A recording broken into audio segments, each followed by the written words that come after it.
하나님 말씀은 열왕기상 4장입니다. 오늘 제목은 솔로몬아 내가 만일 내 법도와 명령을 지키면 이라는 하나님의 축복 앞에 있는 조건절 내용입니다.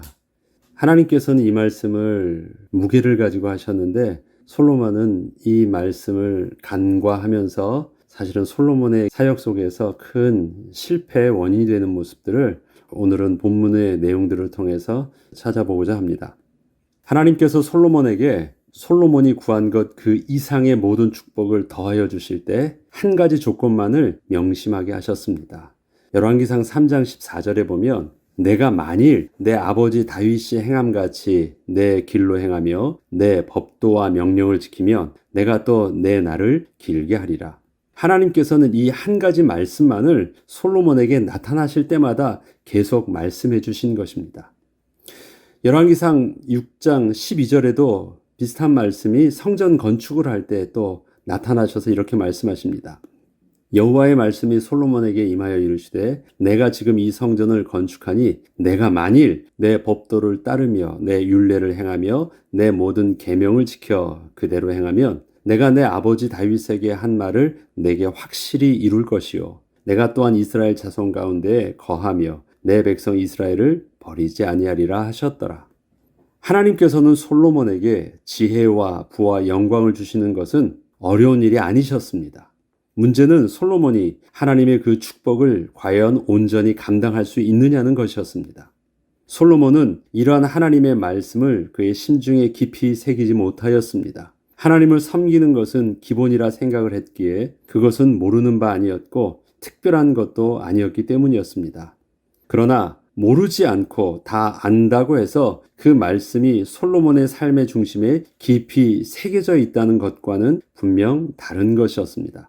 솔로몬은 하나님이 주신 지혜를 가지고 본래 알고 있던 것보다 더 나은 것, 새로운 것, 남들은 미처 생각지도 못했던 특별한 것 등을 끊임없이 찾고자 했습니다.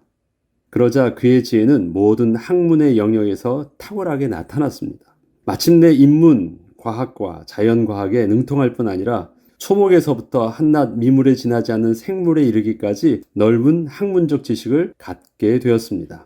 오늘 본문의 4장 29절로 34절에 보면 하나님이 솔로몬에게 지혜와 총명을 심히 많이 주시고 또 넓은 마음을 주시되 바닷가의 모래같이 하시니 솔로몬의 지혜가 동쪽 모든 사람의 지혜와 애굽의 모든 지혜보다 뛰어난지라.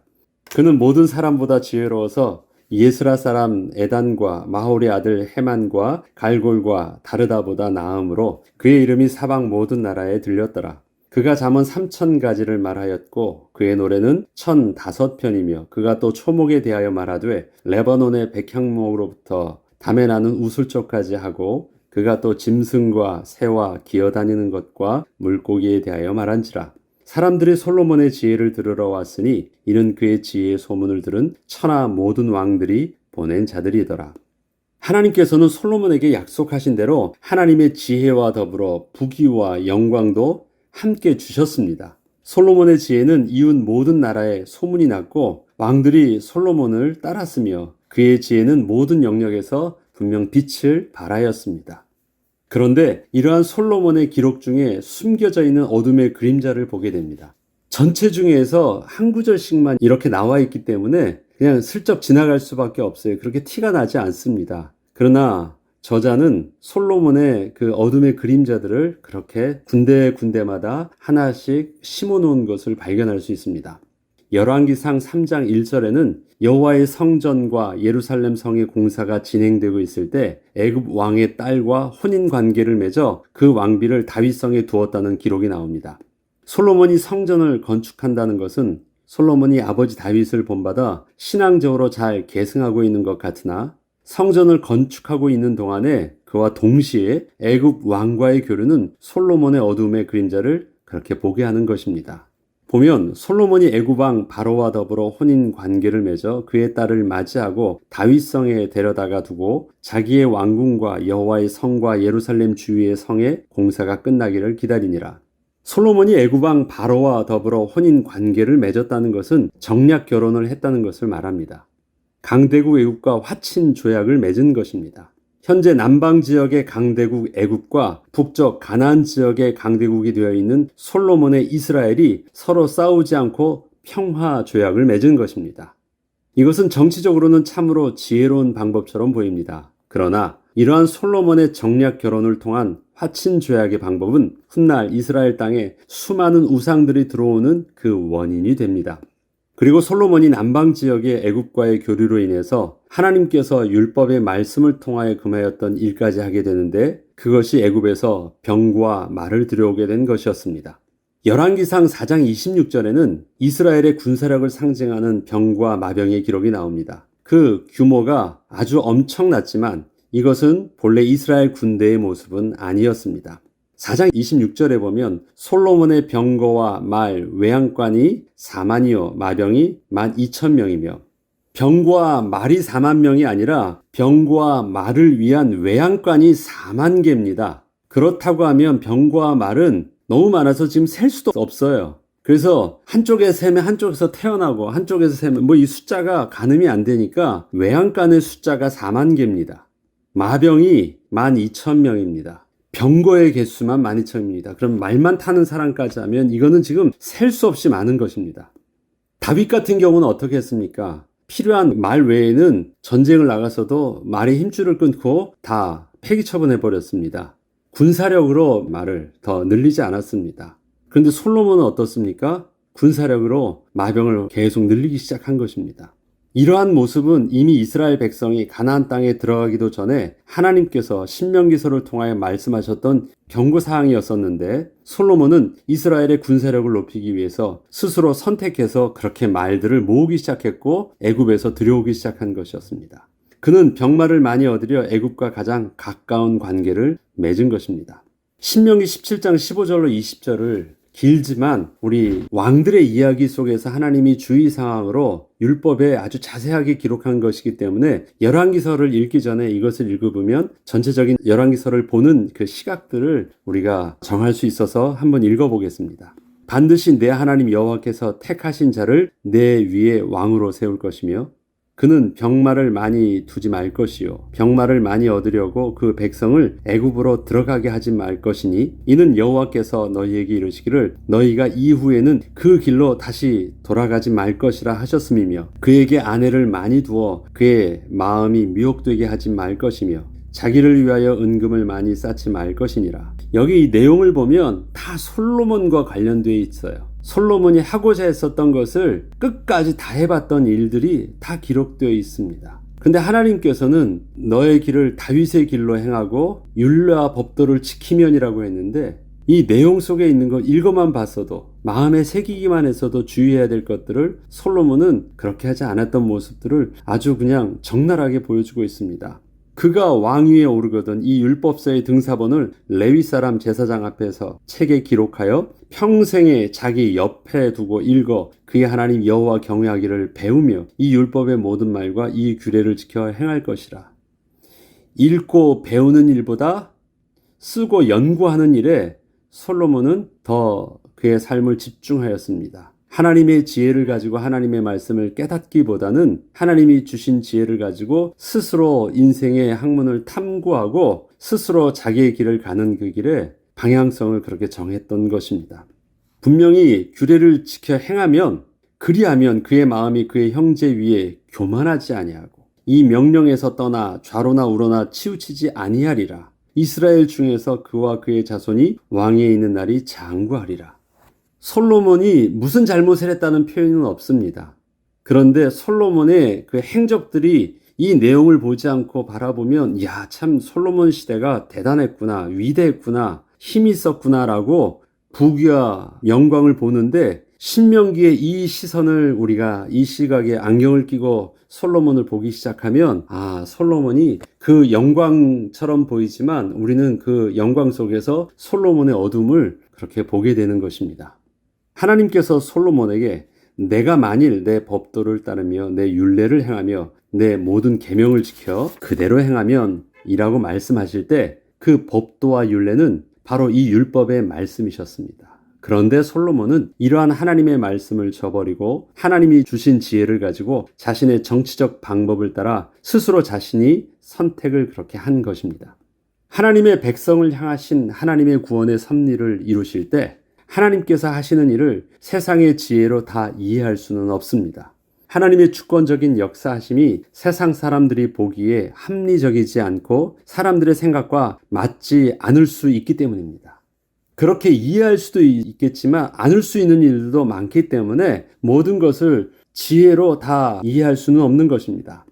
솔로몬의 지혜는 주변국의 왕들보다 뛰어났기에 이웃나라 왕들은 솔로몬의 지혜를 들으러 찾아왔고 지혜를 들으며 감탄과 더불어 그 마음의 흡족함을 얻기도 했지만 그렇다고 해서 그 지혜가 주변 나라 왕들에게 하나님을 더 많이 알게 하였다는 것은 아니었습니다. 세상의 이치를 깨달아요. 저와 여러분도 많은 사람들의 이야기를 듣거나 또 많은 사람들의 강의를 듣거나 또 많은 사람들의 연구한 그 학문적인 내용들을 들으면서 우리에게 참으로 많이 도움이 되고 또 감동이 되어지고 감화가 되는 내용들이 많습니다. 그렇다고 해서 그런 감동함과 깨달음이 하나님을 안다는 것과는 근본적으로 다른 개념입니다. 솔로몬의 지혜는 세상의 학문을, 세상의 이치를 깊이 깨닫게는 하였지만 그 세상의 이치를 창조하신 하나님을 알게 하는 데는 부족했던 것입니다. 왜 그는 사람들에게 지혜를만을 말할 수 있었을까요? 그가 하나님에 대해서 연구하기 시작했다면, 하나님이 알기를 그의 삶을 진행했다면 그의 모든 학문적 영역 속에서 하나님은 드러났을 것입니다. 그러나 그는 세상의 이치를 깨닫기를 집중했지 그 이치를 창조하신 하나님을 알기에 그의 모습이 집중되지 않았기 때문에 드러나는 모습들은 하나님의 모습이 드러날 수 없었던 것입니다. 마침내 솔로몬은 하나님께 받은 그 지혜를 따라 국가 행정체제를 조직적으로 정비하였으며 국방, 외교, 경제, 문화 각 분야에 걸쳐 안정과 번영 그리고 발전을 이룩하였습니다. 그리고 이것은 앞서 솔로몬이 하나님께 지혜를 구한 것에 대하여 부와 영광도 더불어 주시겠다고 하신 하나님의 약속이 분명 성취된 것이었지만 이것이 솔로몬의 능력 때문은 분명 아니었기 때문에 솔로몬은 분명히 그 사실을 잊지 않고 있었어야 했는데 그는 현재 이스라엘의 부와 영광이 세상 모든 왕과는 다른 자신의 특별한 지혜에서 온 것이라 그렇게 착각을 했던 것입니다. 결국 이러한 솔로몬의 지혜는 그 아버지 다윗의 성령의 충만함과는 많이 비교가 되었습니다. 하나님을 향한 다윗의 찬송시들은 다윗의 지혜로 말미암은 것이 아니었고 하나님을 향한 그 열정과 사랑 그리고 그 기쁨 가운데 하나님의 영으로 충만함 속에서 나온 신앙의 고백이었기 때문에 솔로몬의 지혜의 잠언서와는 근본적으로 달랐습니다. 다윗이 찬송시에서 고백하는 그의 하나님을 향한 갈급함은 이렇게 표현하잖아요. 사슴이 시냇물을 찾기에 갈급함같이 내 영혼이 주를 찾기에 갈급합니다. 주의 전에서의 하루가 세상에서 첫날보다 낫다라고 고백을 합니다. 그리고 내가 여호와께 향하는 성전을 향하는 그 기쁨이 어느 곳을 향하는 기쁨보다 낫다라고 합니다. 그것이 다윗의 하나님을 향한 집중성이었고 갈급함이었고 관심이었거든요. 솔로몬과 다윗을 객관적으로 비교해보면 솔로몬 시대가 더욱더 모든 국가적인 기틀과 역량과 모든 것이 더 컸습니다. 그리고 학문적인 영역이나 모든 것들은 솔로몬 때가 훨씬 더 부귀와 영광이 더했습니다. 다윗은 기초를 닦았지만 그 기초 위에 실질적으로 이스라엘의 최고의 부흥기는 솔로몬이었습니다. 탁월한 왕이었다는 것이에요. 지혜로도 다윗이 미치지 못했습니다. 그렇지만 어디에 더 무게가 있고 이스라엘 성경의 역사는 누구를 더 별이라고 표현합니까? 솔로몬은 없어요. 그리고 훨씬 더 많은 잠언과 찬송시를 솔로몬이 지었어요. 그러나 솔로몬의 그 내용이 잠언과 또 전도서를 통해서 기록되어 있지만 실질적으로 하나님을 찬양하는 여호와를 아는 그 깊이는 다 어디서 나옵니까? 다윗에게 나와요. 다윗의 그 찬송시는 다윗의 지혜로부터 말미암은 것이 아니라 성령의 충만함 속에서 오는 그 감동 속에서 나온 것이기 때문에 그렇습니다. 그리고 솔로몬의 그 전도서와 잠언에 보면 솔로몬의 자랑이 아니라 제가 전에도 말씀드렸지만 후회였잖아요. 나는 잘못 살았으니까 너는 잘 살아라. 그것이 전도서였어요. 인생을 잘 살았기 때문에 그 화려한 그 인생을 그렇게 표현했던 것이 아니에요. 그 인생의 실패였기 때문에 그 다음 세대는 교훈으로 삼아서 좀 잘 살아봐라. 그것이 잠언이었고 전도서였습니다. 솔로몬의 내용이 다윗의 내용과 근본적으로 그렇게 달라요. 결국 이러한 솔로몬의 지혜는 아버지 다윗의 성령의 충만함과는 많이 비교가 되었습니다. 솔로몬은 하나님이 주신 지혜를 하나님의 영으로 충만한 가운데 하나님의 인도함을 받아 사용해야 했으나 결국 하나님의 지혜를 자신의 손에 쥐고 스스로 원하는 길을 갔던 것이었습니다. 이러한 솔로몬의 지혜는 그 아버지 다윗의 성령의 충만함과는 분명 많이 비교가 되었습니다. 하나님을 향한 다윗의 찬송시들은 다윗의 지혜로 말미암은 것이 아니었고 하나님을 향한 사랑과 기쁨 가운데 하나님의 영으로 충만함 속에서 나온 그 신앙의 고백이었기 때문이었습니다. 솔로몬은 하나님이 주신 지혜를 하나님의 영으로 충만한 가운데 하나님의 인도함을 받아 사용해야 했으나 결국 하나님의 지혜를 자신의 손에 쥐고 스스로 원하는 길을 그렇게 갔던 것이었습니다. 하나님께서 솔로몬에게 만일 내 율례와 법도를 잘 지키면 이라고 말씀하시는 것은 솔로몬의 왕으로서의 축복의 비밀이 하나님의 함께 하심임을 분명하게 말씀하시는 것이었습니다. 솔로몬이 아무리 열심을 다한다고 해도 하나님의 손이 떠나시면 아무것도 이룰 수 없음을 솔로몬은 하나님께서 지혜를 주실 때부터 그렇게 명심해야 했던 것입니다. 지혜 자체가 복이 아니라 그 지혜가 하나님이 손에 붙들림 받았을 때 그것이 영광스럽게 생명으로 사용되어진다는 것을 몰랐고 하나님이 주신 능력을 자기 손으로 붙잡았던 것입니다. 솔로몬의 시대의 이스라엘은 한마디로 최고의 절정기였습니다. 그러나 이것은 전적으로 다윗이나 솔로몬의 통치력 때문에 가능했던 것은 분명히 아니었습니다. 그 절정의 원인은 하나님께서 이스라엘과 함께 하심이었습니다. 하나님께서 다윗과 솔로몬이 당신을 경외하며 말씀을 순종했을 때 그들 자신들은 물론 그들이 다스리는 이스라엘과 함께 하셨던 것입니다. 솔로몬이 왕으로서의 통치의 모든 기반은 이미 아버지 다윗 왕으로부터 모두 물려받은 것들이었습니다. 그리고 그의 신하들도 모두 아버지 다윗의 신하들의 아들들이었습니다. 이것은 하나님께서 말씀하신 대로 내가 만일 내 아버지 다윗의 행함같이 그대로 행하면이라는 말씀에서와 같이 모든 축복의 근원의 기준은 아버지 다윗의 행적 속에 있었음을 그렇게 알게 하신 것이었습니다. 하나님께서 그 사랑하신 자에게 베푸시는 은사는 하나님을 경외하는 자에게 주시는 특별한 선물입니다. 지혜도 은사 중에 하나이죠.